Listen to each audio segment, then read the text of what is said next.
একটা নারীর নেতা হবে চারটা পুরুষ। প্রথম হবে তার বাপ, তারপরে হবে তার ভাই, তারপরে হবে তার স্বামী, তারপরে হবে তার ছেলে।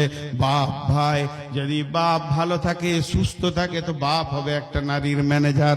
যদি বাপ মারা যায়, প্রবাসে চলে যায়, বিদেশে চলে যায়, পাগল হয়ে যায়, ওই মেয়েটির নেতা হবে তার বড় ভাই।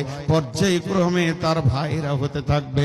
বাপ ভাই যেদিন বিয়ে দিয়ে দেবে, মেয়েটার নেতা হবে তার স্বামী। যেদিন স্বামী মারা যাবে, যদিও মায়ের পায়ের তলে জান্নাত, তারপরও শুনেলেন মা ওই ছেলের বিনা হুকুমে আপনার কিনা বাড়ির চৌকাটার বাইরে যেতে পারে না, কারণ ছেলেই হয়ে যাবে তার ম্যানেজার। এরপরে যদি কোনো মেয়ে জাহান্নামে যায়, আল্লাহ যদি কোনো মেয়েকে জাহান্নামে ফেলে, মুফাসসিররা বলছেন তার গলাতে চারটা মেয়েকে বেঁধে দেওয়া হবে। একটা হলো তার বেটি, দুইটা হলো বোন, 3 নম্বর স্ত্রী, 4 নম্বর মা। চারখানা মেয়েকে গলায় নিয়েছে জাহান্নামে যাবে।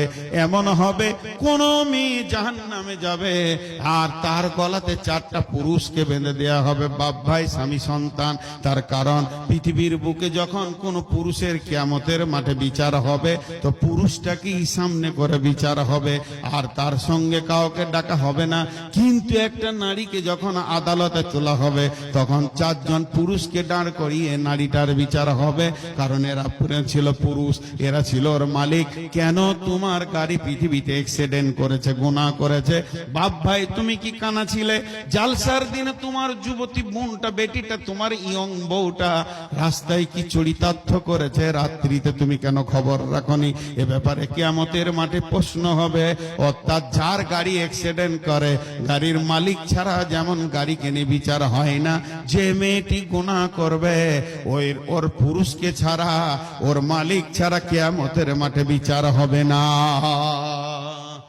এরপরে চলেন, আল্লাহ তাবারাক ওয়া তাআলা বলছেন, হে পুরুষ তোমাদেরকে নেতা বানালাম। তোমরা ভাববে হয়তো না আমরা অনেক দামি হয়ে গেছি, তাছাড়া কি আমরা নেতা হয়? জি না।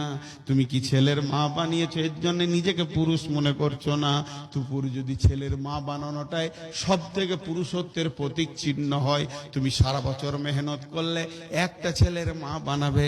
আর শুকর এক সিজনে 1.5 ডজনের বাচ্চার মা বানায়, কুকুর অন্তত 6টা 7টা বাচ্চার মা বানায়, তাহলে কি তারা বড় পুরুষ? না, সন্তান বানানো এটা পুরুষের প্রতীক চিহ্ন নাই।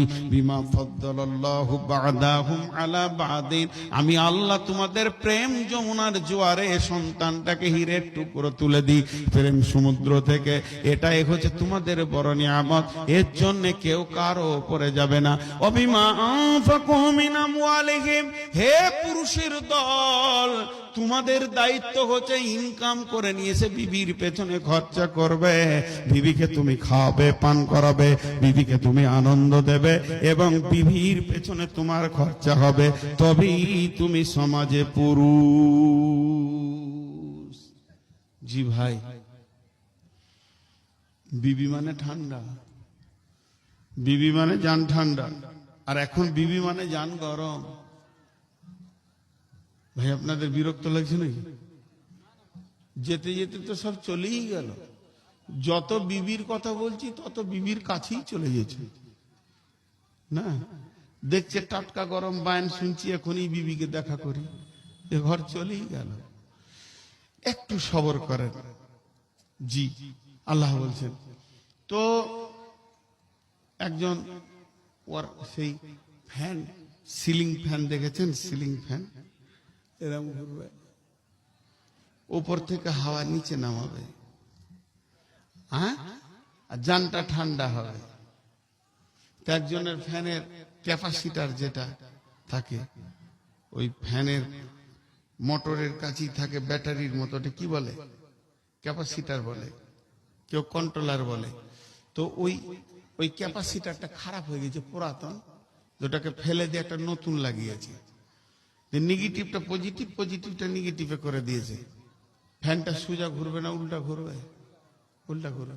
তো উল্টা ঘুরলে উপরের হাওয়া নিচে আসবে, নিচের হাওয়া পড়ে যাবে। নিচের হাওয়া উপরে যাবে, তার লুঙ্গি ধরতে হবে, নাহলে আবার মুশকিল হয়ে যাবে।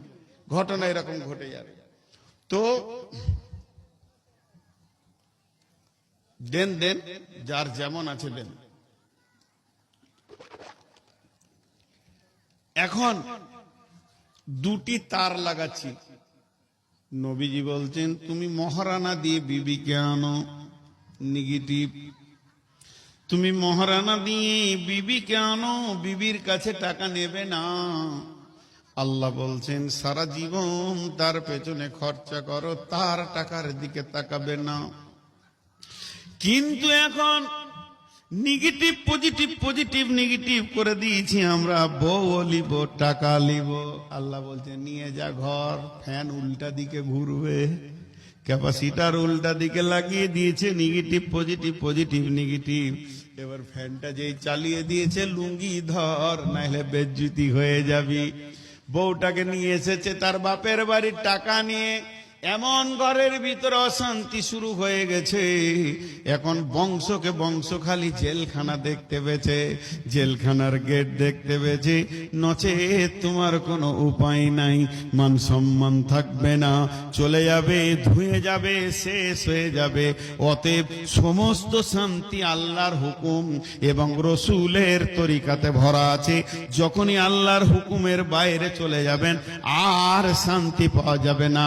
কোরআন যে বলল তোমার বিবির কাছে রয়েছে শান্তির সম্ভার, সেটাকে তুমি গ্রহণ করো, আনন্দ করো, মাখামাখি করো, একে অপরে লুটে লাও, আনন্দ করে লাও এবং শান্তিটা নিয়ে নাও।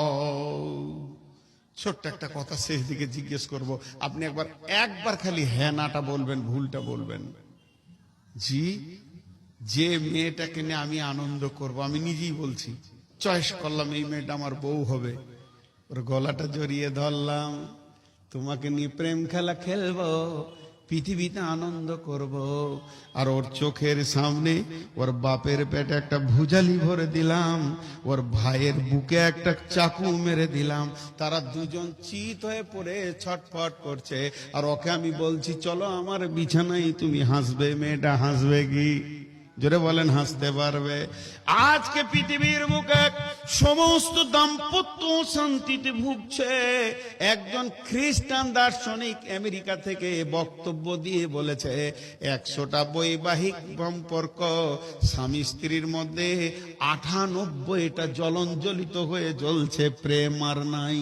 শুধুমাত্র 2টি প্রেমে, ওকে তুমি আমার, ও তুমি আমার, তোমাকে ছাড়া থাকতে পারবো না।